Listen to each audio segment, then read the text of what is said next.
नमस्कार, आप देख रहे हैं झारखंड स्पेशल। मैं हूं आपके साथ रेखा मिश्रा। झारखंड में आदिवासियों की मांगे जो है वो आए दिन उठती है, लेकिन उन मांगों पर विचार नहीं किया जाता।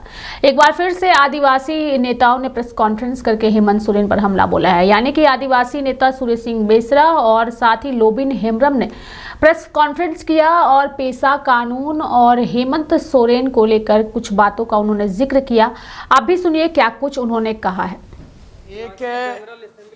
हाँ, ये आदिवासी जनरल असेंबली एक है भारत का संविधान विधि विधान के अनुरूप। एक होता है लोकसभा, बड़ा है, सांसद है। दूसरा है राज्यों में विधानसभा। लेकिन ये जो है ना, एक अनोखा तरीका और बिल्कुल आदिवासियों की जो सेल्फ रूल है, स्वशासन व्यवस्था है, इसमें जब हम आदिवासी हैं तो हम किसी के अधीन नहीं रहते हैं। हमारा भारत का संविधान का 13 में निहित है रूढ़िवादी।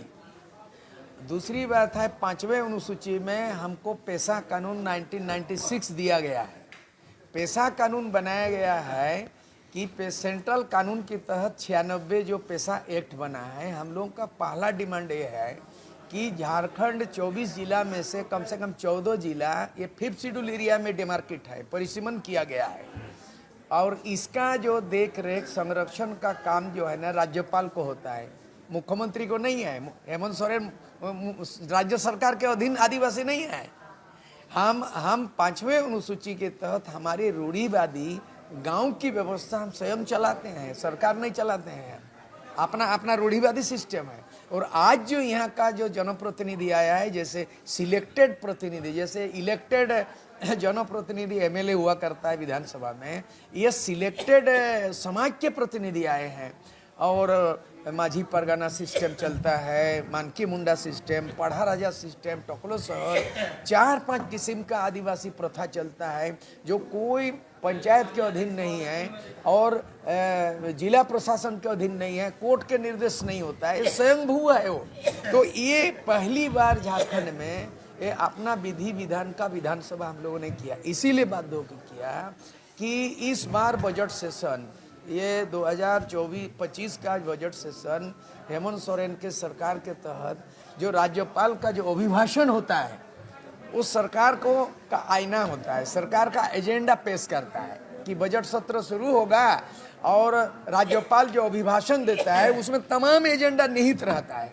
दुर्भाग्य इस बात का है कि इस बार राज्यपाल का अभिभाषण में इस बजट सेशन में पेशा कानून नहीं है, स्थानीय नीति नहीं है, नियोजन नीति नहीं है, भाषा नीति नहीं है, धर्म कोड नहीं है, सीएनटी एसपीटी एक्ट है, बिल्कुल नहीं है, फॉरेस्ट एक्ट नहीं है। तो हम लोग राज्यपाल से मिले, हमारे साथ में जो है ना गलटसेन डुंगडुंग जी है और कंडुलना जी। हाईकोर्ट में रीट किया था पेशा पे, हाईकोर्ट ने भी आदेश दिया है कि जितना जल्द हो सके पेशा को लागू करो। एक क्या किया है राज्य सरकार कि पंचायत, झारखंड पंचायत राज अधिनियम 2001, ये पंचायत कानून चल रहा है जो मुखिया चलाते हैं, पंचायतों में मुखिया हेड होता है। वो क्या उसी के अंदर में एक ग्राम सभा का क्लोज है, इसमें पेशा कानून को उसमें घुसाड़ दिया है। मतलब ये जो केंद्र सरकार का जो पेशा है 5th शेड्यूल में आदिवासी के लिए बनाया गया, ये पंचायत सिस्टम राज्य सरकार के अंतर्गत नहीं है, ये सेंट्रल कानून है, भारत सरकार का कानून है। तो ये हम लोगों को भूल भुलैया में फंसाना चाहते हैं। और इसके लिए हमारा आदिवासी जो एमएलए जो इलेक्टेड है, 28 सीट आदिवासी के लिए रिजर्व है। रिजर्व सीट से यही समाज उसको चुन के भेजता है। लेकिन इनकी बात को हमारे आदिवासी विधानसभा में बात नहीं बोलती है, आदिवासी नीति नहीं होता है। तो हम लोगों ने आज तय किया कि 32 आदिवासी समुदाय एक स्वर में सामूहिक निर्णय लेंगे और सब हस्ताक्षर कर रहे हैं सब। और आने वाला दिन में 32 एजेंडा का आज पारित होगा। जिस तरह विधानसभा में बिल पारित, विधेयक पारित, आज 32 को विधेयक पारित होने वाला है। आज अभी लंच ब्रेक के बाद पारित होगा। वो जो पारित होगा उसको जो है राज्यपाल को दिया जाएगा और मुख्यमंत्री को दिया जाएगा और सभी विधायकों को भी दिया जाएगा। अगर लागू नहीं होगा तो हो सकता है बड़ा से बड़ा, कड़ा से कड़ा कदम आदिवासी को उठाना होगा। इस तरह का आज एक बहुत बड़ा ऐतिहासिक हो रहा है। ये ऐसा अलग अलग कोई हो लड़ रहा है, मुंडा लड़ रहा है। धर्म कोड के बारे में भी अब ये भी सहमति बना है कि आप एक, जैसे भारत के संविधान 25 में धर्म की मान्यता है, 6 धर्म मान्यता मिला पूरा भारत में। हम आदिवासी किसी 6 धर्म में नहीं आते हैं। कोई सारना धर्म बोलता है, कोई आदि धर्म बोलता है, कोई सारी धर्म। हम लोगों ने रेजुलेशन पास किया, हम भारत का संविधान में आदिवासी मान्यता है। सुप्रीम कोर्ट ने हमको आदिवासी का मान्यता दिया है। ऐसे परिस्थिति में हमारा धर्म कोड का नाम आदिवासी धर्म कोड होगा और उसके अंदर में छोटे छोटे जो मान्यताएं हैं ब्रैकेट में आप अपना लिखें, तो बहुत बड़ा। दूसरी बात, भाषा नीति भी होने वाला है, नियोजन नीति बोलने वाला है, स्थानीय नीति 32 बोला गया, 64 होगा, क्या होगा, ये भी बिल आने वाला है। तो जो विधानसभा में आदिवासी हित में जो विधेयक पारित होना था, लागू होना था, वो बिल्कुल हेमंत सोरेन सरकार आदिवासी मुद्दे पे कोई नियम कानून नहीं चल रहा है। तो इसीलिए हमारा जो सभापति, अभी सभापतित्व का अध्यक्षता देवेंद्र नाथ चांपिया जी है और प्रतिपक्ष के रूप में पूर्व विधायक हम लोग लोबिन हेम्ब्रम जी है कि इसमें सहमत है ना है। तो इस तरह संथाल परगना पूरा आ गया है, कोल्हान आ गया है, उरांव समाज आ गया है, मुंडा समाज खूंटी से आ गया। तो ये बहुत बड़ा चीज है, ये भीड़ भड़का नहीं है, ये समाज का प्रतिनिधि आ गया है। इसलिए ऐतिहासिक मतलब आदिवासी समाज अब जागरूक होने जा रहा है, हो चुका है, यूनाइटेड हो गया है। डुंगडुंग साहब है, लक्ष्मी नारायण मुंडा है, अब सारे लोग हैं हम लोग। अब ये बड़ा निर्णय, इस तरह का निर्णय विधानसभा में उम्मीद कर रहे थे, लेकिन विधानसभा में इन 24 वर्षों के अंदर में इस तरह की कोई ऐतिहासिक निर्णय नहीं हुआ। निर्णय लिया जाता है, आंख में धूल झोंकने का काम होता है, लेकिन अमोली जामा नहीं पहनाया जाता है। अब इसमें आदिवासी भाषा के भी यहाँ प्रस्ताव आने वाला है। मातृभाषा में शिक्षा है, मुंडा भाषा, संताल भाषा, उरांव भाषा, ये तमाम मैंने भाषा, जंगल, फॉरेस्ट, मैंने टोटल आदिवासी का एक पॉलिसी आज हो रहा है, बहुत बड़ी बात। और ये दूर तलब संदेश जाएगा, पूरे भारत देश के आदिवासी इसको मार्गदर्शन मिलेगा आज का निर्णय से।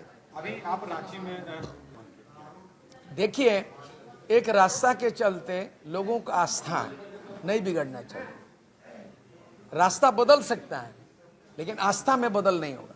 जिसको जिसमें आस्था है वही धार्मिक है, वही आध्यात्मिक है। जब आदिवासियों का जो धर्म से आस्था है और आप रास्ता के लिए उसको रास्ता बंद कर रहे हो, माने आप रास्ता उनका बंद कर रहे हो, आस्था पे चोट लगा रहे हो, तो ये बिल्कुल संवेदनशील मामला है। और ये ज्वलन संवेदन में तुरंत जो है संज्ञान लेना चाहिए। राज्यपाल मौन साधे हुए हैं, चुपचाप देख रहा है, अब मुख्यमंत्री सुन नहीं रहा है। ऐसे परिस्थिति में जब हमारा जो संविधान के अभिरक्षक ये अगर ये सुन नहीं रहा है और मुख्यमंत्री आदिवासी देख नहीं रहा है और हमारा निर्वाचित एमएलए बोल नहीं रहा है और हमारा लोकतंत्र लंगड़ा गया है, ऐसे परिस्थिति में आदिवासी को आत्मनिर्णय का अधिकार लेना होगा, सेल्फ डिटर्मिनेशन राइट लेना होगा और रूढ़िवादी तरीके से निर्णय लेके अपने चलना होगा, अपने सरवाइव करना होगा। ये निर्णय ऐतिहासिक आज होने जा रहा है। एक सवाल है कि परिसीमन होने वाला है, बात है परिसीमन की बात करते हैं। साउथ में जनता पार्टी के लोग बैठ चुके हैं, हाँ। इस पर क्या कहें? हम परिसीमन अगर हो तो बिना जनसंख्या को बिगाड़े, बिना सीट को गंवाए घटाए, बल्कि परिसीमन हो। अगर आदिवासी सीट बढ़ेगा तो परिसीमन स्वागत होगा, आदिवासी जहां घटेगा सीट विरोध होगा, परिसीमन होने ही नहीं देंगे। ये निर्णय होने वाला है आज परिसीमन पर।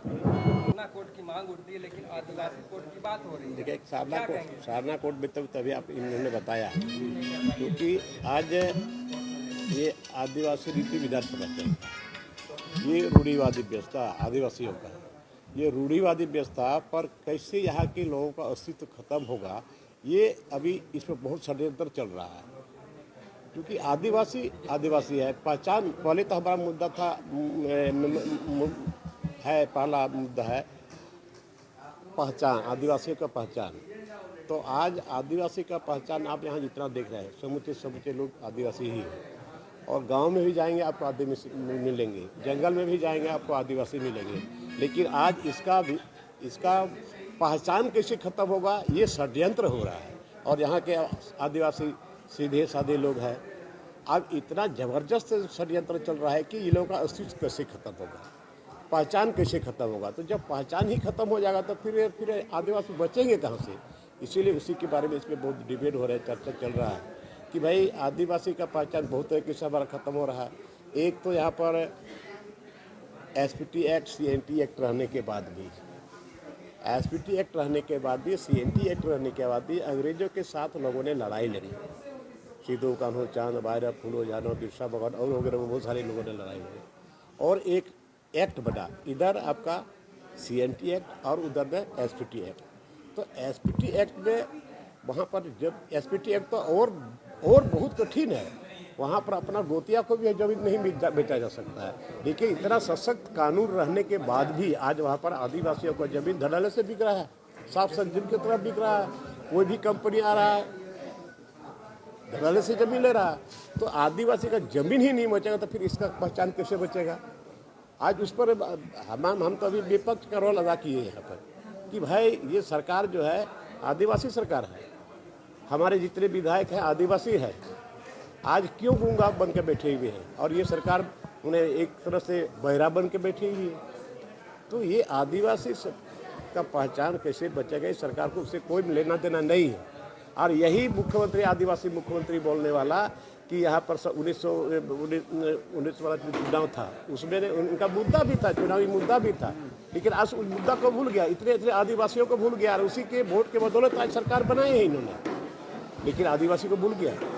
तो बहुत दुखद बात है और उसी के पैरेलल में आज हम लोगों ने ये आज का जो सभा बुलाया है। मेरा सवाल है कि कहाँ पे चूक दिखती है आपको? एक तो गुरु जी का बेटा आदिवासी, झारखंड आंदोलनकारी का बेटा आदिवासी की सरकार हो, चाहे भाजपा की बात रहे चाहे कांग्रेस की, चाहे जिसकी भी सरकार बनी मुख्यमंत्री आदिवासी रहे जी, तो फिर कहाँ चूक हो गई कि आज आदिवासी हाशिए पर? यही तो मुश्किल है। ठीक है रघुवर सरकार को छोड़ करके सब आदिवासी हैं, लेकिन आज आदिवासी मुख्य रहने के बाद भी आज ये आदिवासियों को अपना अधिकार के लिए लड़ाई लड़ना पड़ रहा है, ये सबसे शर्म की बात है।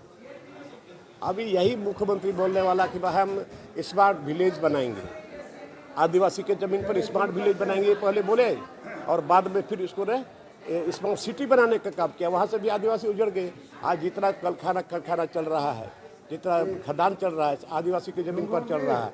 और यहाँ पैसा एक्ट है, पैसा एक्ट ये सेंट्रल एक्ट है, जबकि ग्राम सभा सर्वोपरि है और बिना ग्राम सभा किए अभी आदिवासी लोग उजड़ रहे हैं। तो ये तो बहुत चिंतनीय विषय है। आज इतने सारे आदिवासी अभी जाग चुके हैं, अब इसका चलने वाला नहीं है। आज बताइए अभी एसपीटी एक्ट सीएनटी के बारे में अभी दुमका में कमिश्नर के साथ इन लोगों ने बैठक किया और आदिवासी एमएलए ही जाकर के इसका रिव्यू किया। तो ये रिव्यू करने वाला कौन होता है? एसपीटी एक्ट का रिव्यू करने वाला कौन होता है ये? और ये कौन सरकार है कि आज इसका आदेश दे दिया कि इसका रिव्यू करो? क्या मतलब है इसका? मतलब है मतलब इसको आदिवासी के प्रति जरा सा भी चिंता नहीं। वर्तमान सरकार में आपको क्या लगता है, क्योंकि देखिए आप भी इस सरकार में रह चुके हैं, अभी जो संसदन की बात करें हम, विपक्ष ही अपने मंत्रियों पे अभी ये सवाल कर रहा है कि हमारी बातें अधिकारी नहीं सुन रहे हैं। अभी आपने बोकारो डीसी का ही मामला, तो ये तो रो रहे हैं। कारण क्या आपको लग रहा है? अपने सरकार पे दोष, यही बात तो है। अब जो भी बोल रहा है वो इन लोग भी बंद हो जाएगा। इन लोग अभी मूवी अभी उन लोगों को चिन्हित किया जा रहा है ना, जिस तरह से हमको चिन्हित किया था। सरकार में रह करके हम विरोध नहीं करते थे, हमको मैंने मार्गदर्शन देते थे राज्य के हित में, यहाँ के लोगों के हित में। मतलब आप ही की तरह इन लोगों को भी टारगेट किया जाएगा। हाँ, अब आप देखिएगा ना, कल पुरुषों से नहीं बोलेगा, लोग नहीं बोलेगा, हमको पूरा विश्वास है। जो बोलेगा तो क्या लग रहा है कि ये सरकार में जितनी सीटें आई हैं, क्या अहंकार में है सरकार? ये सरकार को बहुत अहंग हो गया है, बहुत ज़्यादा अहंकार है। और एक ना एक दिन जितने गरीब लोगों का जो आह है ना, वो आह लगेगा, है ना। आज बताइए क्या हो रहा है, इतना लोग अपना अधिकार के लिए जन्मीन चीज बनाया हुआ एक्ट है, संविधान है, सारा चीज है, नियम कानून बनाया हुआ है, उसके रहते यहाँ के लोगों को भीख मांगना पड़ रहा है इस सरकार में। इसलिए उसका पुरजोर विरोध होगा और यहाँ पर हमने विपक्ष का रोल अदा किया है और इसका प्रस्ताव हम लोग भेजेंगे महामहिम राज्यपाल को, जिसके साथ केंद्र सरकार। तो झारखंड में परिसीमन के बाद एक अलग माहौल साफ देखने को मिलेगा आदिवासी समाज का। देखिए परिसीमन तो ठीक है, 10 साल में होता है, कोई बात नहीं है, लेकिन ये आदिवासी का पहचान कहाँ रहेगा? आदिवासी का सीट घट जाएगा तो फिर कहाँ रहेंगे आदिवासी? तो सूर्य सिंह बेसरा ने साफ तौर पे कहा कि आदिवासी एकजुट हो चुके हैं और उसी का नतीजा है कि आज इस कार्यक्रम में कई बड़े वो चेहरे मौजूद हैं जो आदिवासियों के लिए आवाज़ उठाते रहे हैं। वहीं लोबिन हेम्ब्रम ने हेमंत सोरेन पर हमला बोलते हुए ये भी कहा कि जिन वादों को कह करके हेमंत सोरेन सत्ता में आई थी, सत्ता में आने के बाद उन वादों को भूल चुकी है और आने वाले दिनों में इसका खामियाजा उन्हें भुगतना पड़ेगा। मेरे साथ फिलहाल अभी के लिए इस खबर में इतना ही। आप देखते रहिए लाइव इंडिया हर पल। नमस्कार।